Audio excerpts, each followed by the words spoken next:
ಇದು ಜೆಲೋಪಿನ್ ಅಂದ್ಬಿಟ್ಟು ಮೆಡಿಸನ್ ಇದಕ್ಕೆ ಹೋಗ್ತದೆ ಹೊರದೇಶಕ್ಕೆ. ಹ್ಮ್ ಇದು ಪೈರು ಅವರೇ ಕೊಡ್ತಾರೆ, ಅವ್ರೆ ಕಂಪ್ನಿಯವರೇ ಕೊಡ್ತಾರೆ. ಜೆಲೋಪಿನ್ ಅಂದ್ಬಿಟ್ಟು ಒಂದು ಕಂಪ್ನಿಯವರು ಹಾ 25 ದಿನ ಪೈರು ಕೊಡ್ತಾರೆ.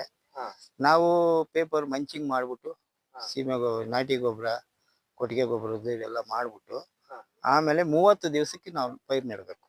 ಹಾ 30 ದಿವಸಕ್ಕೆ ನೆಟ್ರೆ 30ರಿಂದ 30 ದಿವಸಕ್ಕೆ ಇದು ಒಂದು ಅದು ಹಂತಕ್ಕೆ ಬರ್ತದೆ, ಹಾ ಏನೋ ಒಂದು ಟೇಜ್ಗೆ.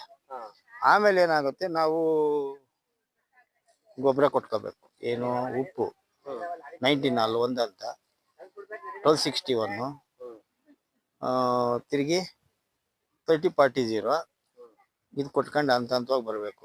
60 ದಿವಸಕ್ಕೆ ಕಾಯಿ ಸ್ಟಾರ್ಟ್ ಆಗುತ್ತೆ. ಕಾಯಿ ಸ್ಟಾರ್ಟ್ ಆಗುತ್ತೆ. ಇದ್ರ ಏನು ಹೆಸರು ಏನಣ್ಣ ಇದ್ರದ್ದು? ಇದು ಹೆಸರೇ ಜೆಲೋಪಿನ್ ಅಂತ. ಇದ್ರ ಹೆಸರೇ ಜೆಲೋಪಿನ್. ಅವರೇ ಸಸಿಗಳನ್ನ ಕೊಡ್ತಾರ? ಹೌದು ಹೌದು ಕಂಪ್ನಿಯಿಂದಾನೇ ಕೊಡ್ತಾರೆ. ಹೌದು. ₹1.70 ಒಂದು ಇದಕ್ಕೆ, ಒಂದು ಪೈರಿಗೆ. ಹಾ. ಎಕರೆಗೆ 12,000 ಪೈರು ಬೀಳ್ತದೆ. ಎಕರೆಗೆ 12,000. ಹಾ. ಟೋಟಲ್ ಎಷ್ಟು ಎಕರೆ ಐತೆ? ಇದು ನಾನು ಈಗ 4 ಎಕರೆಗೆ ನೆಟ್ಟಿದ್ದೀನಿ. ಹ್ಮ್ ನಮ್ಮ ಇವ್ರಿಗೆಲ್ಲಾನು ಒಂದೊಂದು ಎಕರೆ ಕೊಡ್ಸಿದ್ದೀನಿ. ಹಾ ಅದು ಮೇಂಟೆನೆನ್ಸ್ ಖರ್ಚು ಎಷ್ಟಾಗ್ಬೋದು? ಮೇಂಟೆನೆನ್ಸ್ ಖರ್ಚು ಒಂದು ಅಂತ ಕಡೆ ಪೂರ್ತಿ 1 ಎಕರೆಗೆ 1 ಲಕ್ಷ ಬೇಕು. 1 ಎಕರೆಗೆ 1 ಲಕ್ಷ.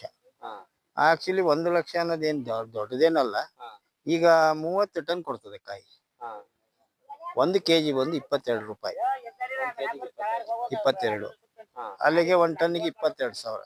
ಹಾ 30 ಟನ್ನಿಗೆ 6 ಲಕ್ಷ ರೂಪಾಯಿ 6 ಲಕ್ಷ ಪ್ರಾಫಿಟ್ ಇದೆ. 1 ಲಕ್ಷ ತೆಗೀರಿ, ಹಾ ಖರ್ಚು ಹೋಗ್ತದೆ, 5 ಲಕ್ಷ ಪ್ರಾಫಿಟ್ ಆಗ್ತದೆ.